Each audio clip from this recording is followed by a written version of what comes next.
When I had previously introduced strings, I think I showed you string concatenation. I'm pretty sure that I did. I'll cover it again really quick. There's a couple of other ways that I want to talk to you about it though too.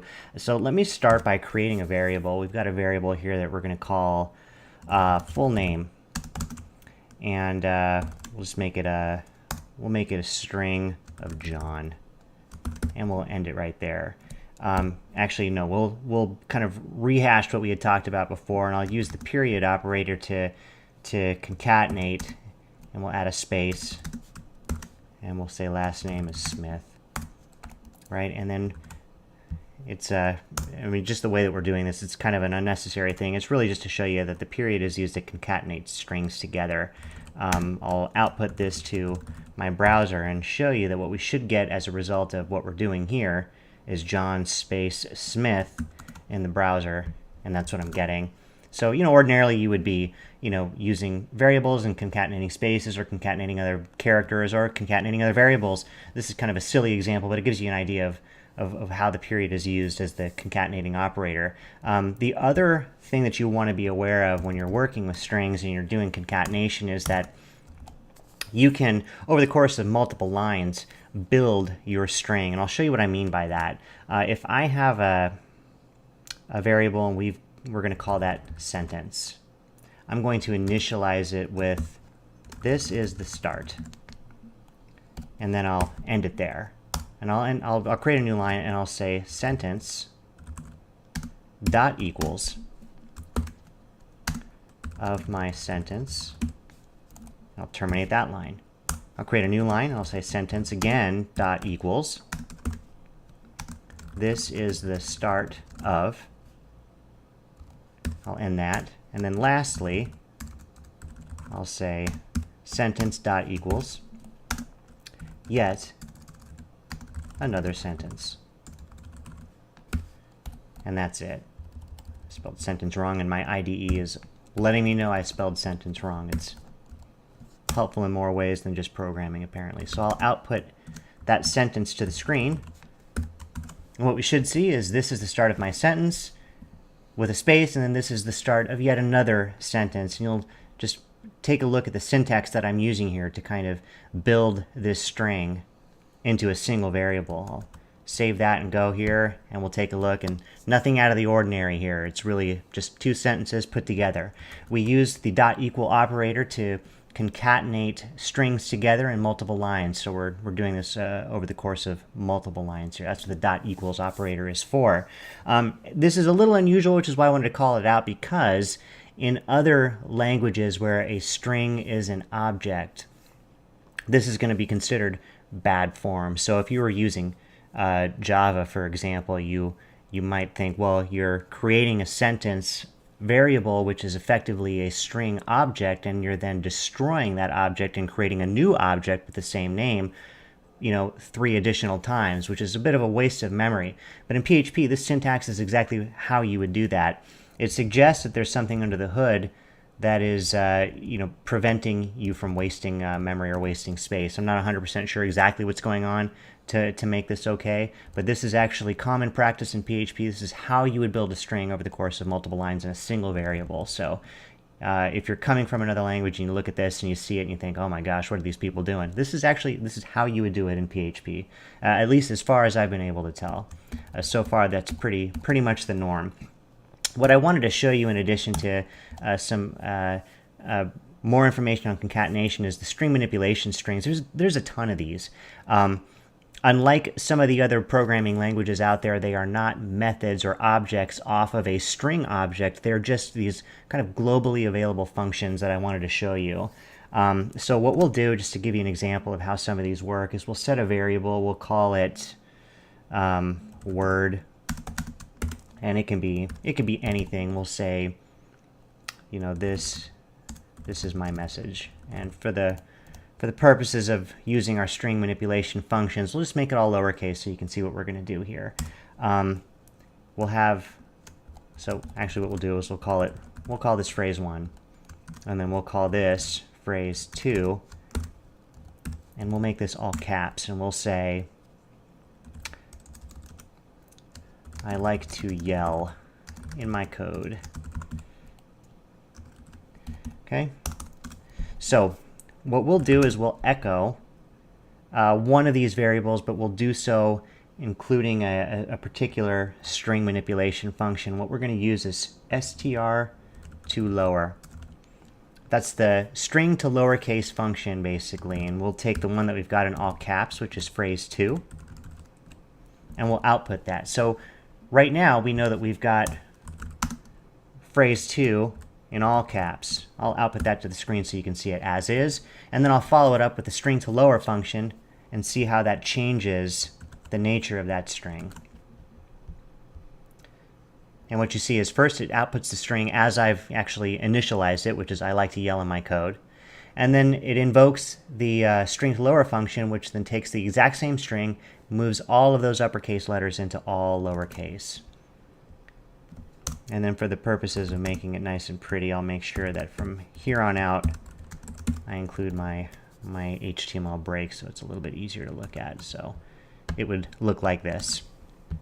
Okay, the other method, which you can probably imagine, is str to upper. So what I'll do is I'll take phrase 1, which we know is a lowercase phrase, and I'll include that in that function. And then, so you can see the before and after, I'll just output it as is. So it should start out outputting the way that we've initialized it here. And then after the line break, the string to upper function should uppercase that. I'd expect this is probably going to work as we're expecting, and sure enough, it does. The other one, if we take this phrase 1 and we make use of, I think it's upper first? No, it's UC first, phrase 1. So what this is supposed to do is take the first character in this string and uppercase it. We know we've got this in all lowercase. This should, right, and what it does is it outputs it first the way that we've actually initialized it. Then it uses that UC first method to uppercase the first letter of the string. Pretty straightforward. Let's go back. Let's mess with a couple of other things here. We've got phrase 1 and phrase 2, each with a series of letters that can be evaluated if we wanted to output the length of a string. We have str length, I believe, yeah, strlen. That's going to evaluate the string's length. We'll look at phrase 1. That's going to go over the string, and it's going to count the characters. That's going to include the spaces and tell us how long the string is. It'll output that to an integer. Right? It's going to be a little bit different for phrase 2. Right? That shows us it has 26 characters. So if we wanted to make sure that we've got some proper formatting of our strings, what I'll do is I'll say, put a bracket here, and I'll put phrase 1. I'm concatenating with Java characters. I need to do this, phrase 1. And I'll close those brackets up like so. That's going to take my phrase 1, and it's going to surround it with square brackets. Right? That's exactly what it did. But what I'm going to do is I'm going to add in a couple of superfluous spaces here at the beginning and the end. And just to show you that those are there, we've got the square brackets that should tightly surround that variable. But instead, you see a couple of spaces here. In fact, this is HTML. It's only going to show one of those spaces. I don't know why I needed to bother with the 2. It really doesn't matter in HTML. It's not going to do that. But you get the idea. I've got spaces now surrounding my string, and I don't want those. So what you can do is make use of another string manipulation function called trim. Trim will take white space or empty space off of both the beginning and the end of a string. So if you're working with user input and you're collecting maybe first names and last names, and you don't necessarily want to count on the user having the wherewithal to make sure that they're not, adding spaces to the end of their name, for example, you want to make sure that you're validating your strings, you would use the trim function to do that. Trim will take off empty space at the beginning and the end of the string. So when we look at this now, we should actually see these spaces close up again, and we do. Let's look at another one. Let's see. If we wanted to evaluate string length, I'll do this. I'll take these spaces off, and I'll take this line off. We'll do something else here instead. What I'll do is I'll say, let's go ahead and let's look at the string length again. We'll echo this. We'll look at the string length of phrase 1. Output that to the screen. And we'll say, okay, looks like we've got 18 characters in that string. That's fantastic. I'm going to add a string, or I'm sorry, I'm going to add a space to the end here. I'm going to add like 3 of them. And I'm going to say, go ahead and evaluate this. This is my message, though, is what I think is relevant in this string. That's what I want to be counting. I don't want to be counting these spaces here, but I don't have a choice in that case, and spaces are valid characters. So when the strlen function evaluates that string, it's going to change it from 18 to 21, because those are valid characters. It's counting those. It's saying you no longer have 18. You've added 3 spaces. Now you've got 21. But I know if I'm writing a script, for whatever reason, I want to make sure that I'm only focused on the relevant characters. I don't want any trailing spaces to count when I'm evaluating the count of my string. So what I'm going to do here is I'm going to keep this in place, but I'm going to include the trim function. So you can sort of chain together these functions to get the ultimate desire. So if this works, I should go back here and see 18 when I refresh, and I do. And the only reason I'm showing you that is to show you that you can actually chain these functions together. First, obviously, we trim, which is why this one's on the inside. So we take off any unnecessary white space. And then on the outer, then we count. So you can chain them together. Of course, the order in which you chain them matters. You know, so look at it from inwards to out. So phrase 1 is the variable. It would look at that in its raw form. You would then go outwards and trim it. So it's going to trim it first before you go outwards again, and it evaluates the total count. So before we actually conclude with this and move on, I want to go to the documentation, because there's a couple of other string functions I want to show you. But being a PHP rookie, I don't have everything I need to know on them. So let me take a look. Position, string position, and I think it was substring. Let me look at strpos. Yeah, that's it. So we're going to find the position of the first occurrence of a substring in a string. And we'll make use of some of the variables that we've already got for this. But let's go ahead and take a look at the documentation. For strpos, this is the function it's basically the string position function. And what this is going to do is it's going to allow us to look at the variable that we've set and identify the position of the first occurrence of a substring. Meaning, if I want to find out, if I'm evaluating phrase 1, if I want to find out where the first occurrence takes place of the word message. We'll take this extra white space off. This should give me that position value in the string. Position value being what index of the string will I find message, right? So let's have a look at that. So strpos is the function name. Let me go back to the documentation and see what I need to do. First, I need to look at the string itself as the first argument. So we'll bring in phrase 1. And then the second argument is the actual substring that I'm looking for, which is message. This should output a number.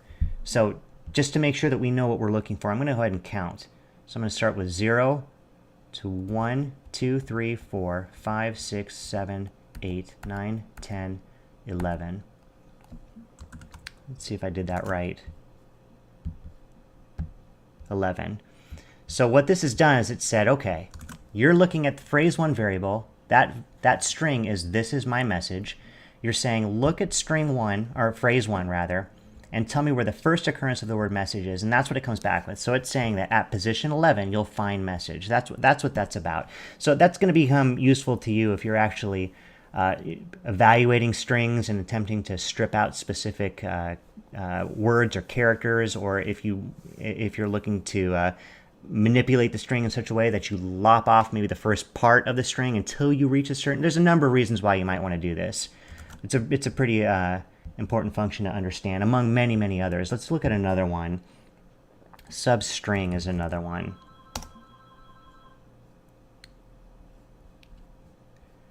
Substring is going to return the portion of a string specified by the start and length parameters. So this is one I've never used in PHP before. Let's go ahead and have a look at this. So if I want to actually build a substring off of one of these strings that I've created, this is how I would do it. So I've got phrase 2, and I want to create a substring of phrase2. We would start with the argument of the actual string itself that we're evaluating, which is phrase2. Okay, I want to identify like. I want to isolate like. So this is 0 and 1. So I'm going to start at element 2. Right? This is my start. And then optionally I can include a length. I'm gonna not do that for right now. What we should see is the string of phrase2 minus I and space. I hope. I'm not well versed on this function, so hopefully that's what I'm doing. Yeah, so that's what I got. Now if I wanted to say, now I'll specify a length. If I wanted to say, give me just the word like, I'm starting, I know just based on what I've got here, I know that I'm starting at the word like. I'll say, let's go ahead and carry it over for a length of 4. Like is only 4 letters. I'm hoping that what's going to get output to the screen now at this point is just the word like. And it is. So using the substring function in PHP, you can evaluate a specific string, give it a starting point, and identify the number of characters that you're trying to create a substring from, and that's what you're going to get. So the only other thing that I wanted to cover with you that's kind of outside of this topic is Booleans, because in a previous video, I was outputting the values of Booleans to the screen, and it was showing as either 1 or it was showing as blank. So I wanted to just see if we can make sure that we understand that. So we'll say, let's create a Boolean of true. We'll call that true. We'll create another Boolean of false. We'll call that false. So the interesting thing about Booleans, and this is pretty common in most languages, is you're not going to set them as integers. You're not going to set them as 1 or 0. You're not going to set them as strings. You're actually going to set them as the words in your script as true and false, and that represents an actual Boolean. In PHP, however, when you output Boolean values to your screen, what it's going to do is it's going to try to convert it to a string so that it can help you get a visual representation of the true or false concept. And in PHP, it chooses to do that by actually outputting either a 1 or, we'll give it a space so you can see, and we'll output false. It'll either output, here, there's a better example. Let me do this. I'll give it a label so it's a little bit easier for you to see what it's doing. And we'll say a Boolean of true and a Boolean of false. So when it's trying to give you a visual representation of a Boolean, it's going to show you a 1 for true, and when it's trying to visually represent false, it's going to just show you just a blank entry. It's not going to show you anything. So that was a little bit confusing to me, and I looked that up to try to get a better understanding of what that was about, and that's what it is. So just to kind of get a better sense or a visualization of it working the way that you would anticipate, I'll go ahead and I'll write a little bit of pseudocode here, and I'll say this is true. What I'm going to do here is I'm going to say if bool true equals true, then echo this is true. Actually, let me do something different. In fact, I'll go ahead and I'll delete all this and we'll do something else. We'll say my value equals true. So when we go in here and we evaluate my value and say is it true, echo this is true, else we will echo this is false. So what we're doing here is we're doing some conditional logic. This is a lot of the conditional control flow that I was talking to you about that we haven't yet covered. Don't worry too much about whether or not this makes any sense to you. Really what we're doing is I'm just showing you that my value is equal to true, and this enables our PHP script to take action based on that. So in this case, I've set my value to true, and I'm evaluating whether or not it's true. If it is true, we should see the screen report this is true. If it's false, it should report this is false. It's reporting this is true. So that means despite the fact that the visual representation of a Boolean is 1 if true or nothing if false, PHP understands it's not looking at the visual representation. It's not looking at a 1 or a blank space. It's actually looking at an actual Boolean of true or false. So if we were to change this to false and run this again, PHP understands this is false, and it reports that accordingly. So that about covers it for that. So that's some string manipulation functions. Obviously, I think what you're going to want to do, as far as string manipulation is concerned, you're definitely going to want to spend some time in the documentation on php.net. Do this. This is what I found was actually kind of easy. Go look up a string manipulation function like string length. Use the search box up in the php.net search tool, and then look at the breadcrumbs here. I was having difficulty finding the string functions. I don't think I really dived into the documentation too deep enough to actually make it blatantly obvious where that is, but follow the breadcrumbs to get to string functions. You'll find a table of contents of a ton of string functions, all of which are available to you to do all kinds of things. In addition to the things that we covered, like string length, there's the ability to strip slashes. You can find the position of occurrence of case-insensitive substrings, alias of an str, which is another function here. Let me find that. str. Find the first occurrence of a string. You click on these functions, and you've got the complete API, the documentation on how it works. It tells you what arguments are what and in what order, what they do, and what you can expect. You've got examples. I think you even have, look, down here at the bottom, you've got user-contributed notes, so people will go in and say, hey, when I'm using this function, this is what I find is the most effective way to use it. Lots of really helpful and informative items in the documentation. Definitely well worth your time. So what we'll get into next in the upcoming videos is going to be some of the conditional logic and looping that we've been talking about, and that should kind of wrap up some of the fundamentals that we need to cover for PHP before you get into some of the more immediate or intermediate or advanced concepts.